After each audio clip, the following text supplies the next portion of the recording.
place. We're here to find Greater Lord Rukkhadevata, right? But the one standing over there... Is that... me? Are you... Greater Lord Rukkhadevata? Yes, that's me. Are you surprised by my appearance? Irminsul and the surrounding lands have been reproduced here as they were years ago. But we are manifestations of the same nature. Hence why we would appear exactly the same. We're of the same nature. Because you are me, and I am you. You are me in the new samsara. The new samsara? As Greater Lord Rukkhadevata, I'm the avatar of Irminsul.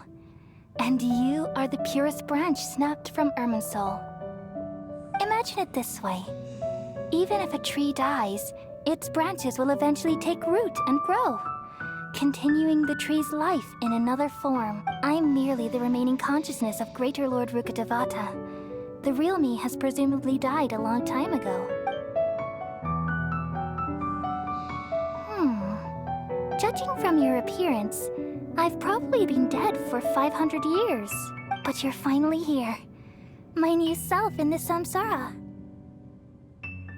If this is true, then Though we share the same nature, our fates are bound to be different.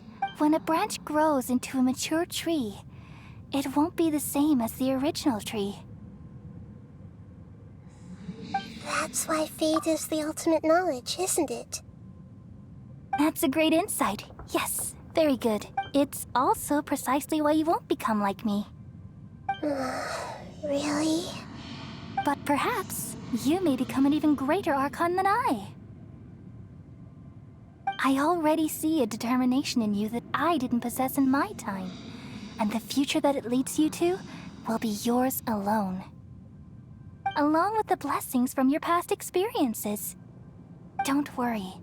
The growth of wisdom is like that of a plant. You only need to wait quietly for the flower to bloom. Come to think of it, the sages never had the faintest inkling of the meaning of wisdom. Thank you. Nothing makes me happier than discovering that the Archon I always admired was in fact myself in another fate. It's so nice to speak with you, Greater Lord Rukkhadevata. The feeling is mutual. From the moment I snapped the branch off Irminsul and created you, I've also looked forward to talking with you. Could you tell me why you wanted to create me? And... I see. You're here seeking answers. Everything that day, even the sky itself, changed into a color like this. At that time, the seven were all summoned to the nation of Conria. Except for me. I had a more important task to attend to. I had to protect Irminsul. The disaster occurred together with the pollution of forbidden knowledge. At that very moment, with my consciousness connected to Irminsul, I sensed something was wrong. The pain started to torment my mind. By the time I reached Irminsul, had I not repelled the pollution of forbidden knowledge with King Deshret thousands of years ago, I might have felt even more hopeless and lost. so what exactly is forbidden knowledge? It's a kind of knowledge that doesn't belong to this world, and a form of truth that can. It came from the very bottom of the abyss. Even I could never understand it. The world is constantly rejecting it, leading to all kinds of bad phenomena. If we allow forbidden knowledge to pollute Irminsul, I'm afraid the entirety of Teyvat could fall apart. So, there's knowledge that even the God of Wisdom can't understand? At that time, I knew I couldn't repel the forbidden knowledge with my strength alone. Which is why I created a device that compiled human wisdom and named it the Akasha. It's truly the world's most amazing invention. Thank you. Though it was selfish to do so, I borrowed people's dreams using the Akasha. Well, did it work? Thanks to the wisdom of the people of Sumeru, But things didn't go as smoothly as I thought. And then I remembered that my consciousness was also connected with Irminsul from the very beginning. Oh no. I've experienced that pain in your consciousness. It must have been a horrible experience. Yes, but my feelings weren't important. Even if I died, my existence and everything related to me would continue to exist in Irminsul.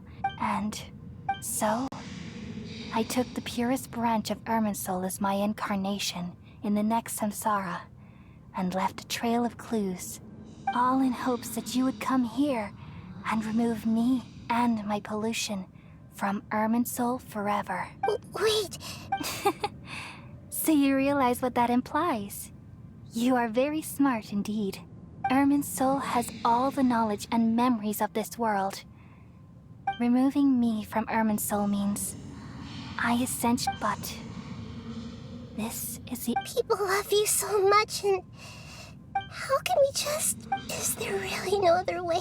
You're the god of wisdom, Booer.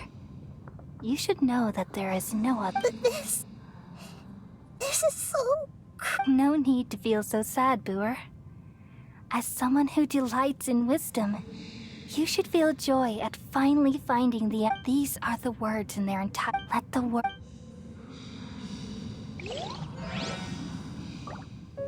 We all nestle under the great tree of wisdom, peering out to perceive the world.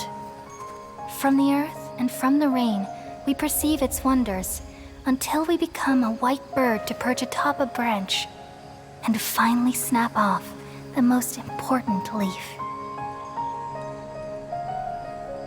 Once upon a time, I alone dreamed in this world. In my dreams, everybody would also dream after they fell asleep. Wild and wonderful thoughts would emerge from their minds. Some tumbled to the ground, and others floated to the sky, connecting all things in the world into one dazzling net. Among a plethora of worlds were numerous smaller worlds, all of fate, finding within the tapestry their brilliant glow. I gradually understood that these indescribable and constantly changing things are the most profound things in the world. Only they can completely repel the madness. Only dreams can awaken consciousness from the deepest darkness.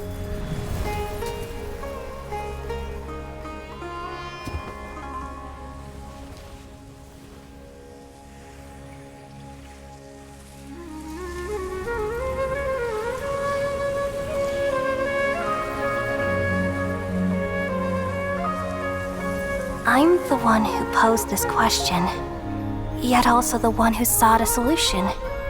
Saving the world with the dreams of the people used to be my answer. And now, you've also found your own answer, and I shall return all the dreams to the people.